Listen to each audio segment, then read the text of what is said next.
देवदूत कहानी। गांव की एक खूबसूरत नवयुवती अपने 3 साल के बच्चे को चिड़ियाघर घुमा रही थी। वहीं 5-7 कॉलेज के लड़के उसे बार बार देखते हुए आपस में कुछ बातें कर रहे थे। वो उस खूबसूरत अकेली देहाती युवती के पीछे हो लिए। युवती अपने बच्चे को कभी गोद में तो कभी उंगली पकड़े उसे बारी बारी से जानवरों को दिखा रही थी। पिछले लगे आवारा लड़कों से बिल्कुल बेखबर। चलती है क्या 9 से 12 फिल्मी गाने गाते वो उसे कट मारकर अट्टहास करते आगे निकल गए। युवती ने उन पर ध्यान नहीं दिया। वो हिरन के बाड़े के पास अपने बच्चे को उन्हें दिखा रही थी। बच्चा चहकते हुए उन्हें देख रहा था। आवारा लड़के उस युवती को घूर रहे थे। वो लड़के बगल में ही शेर के बाड़े के पास जोर से उसे देख फप्तियां कस रहे थे।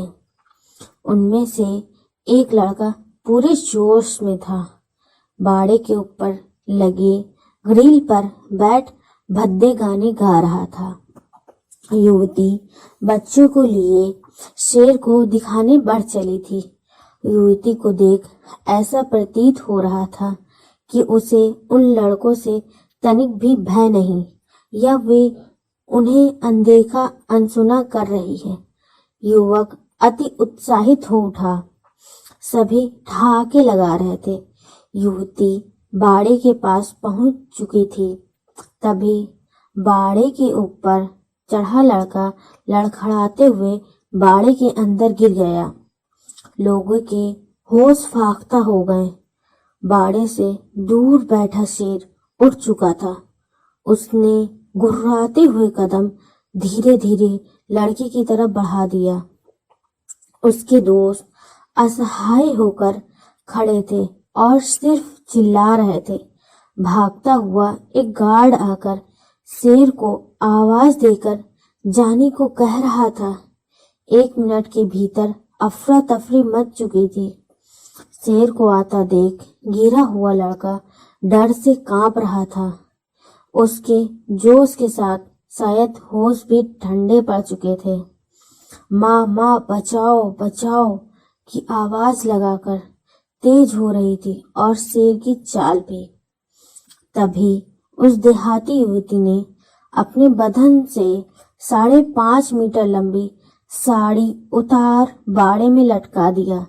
बाड़े में गिरे लड़के ने तुरंत उस साड़ी का सिरा मजबूती से पकड़ लिया। फिर लोगों की मदद से उसे निकाल लिया गया। गार्ड युवक को संभालता हुआ बोल पड़ा, पहले तुम्हारी माँ ने जन्म दिया था, आज इस युवती ने तुम्हें दोबारा जन्म दिया है। सिर्फ ब्लाउज और पेटीकोट में खड़ी वो अर्धनंग युवती अब उन लड़कों को उनकी माँ नजर आ रही थी। अतः हो सके तो किसी को बेवजह सताओ नहीं। पता नहीं वह कब तुम्हारे लिए देवदूत बनकर खड़ा हो जाए। आपको ये कहानी कैसी लगी कमेंट्स में जरूर बताएं।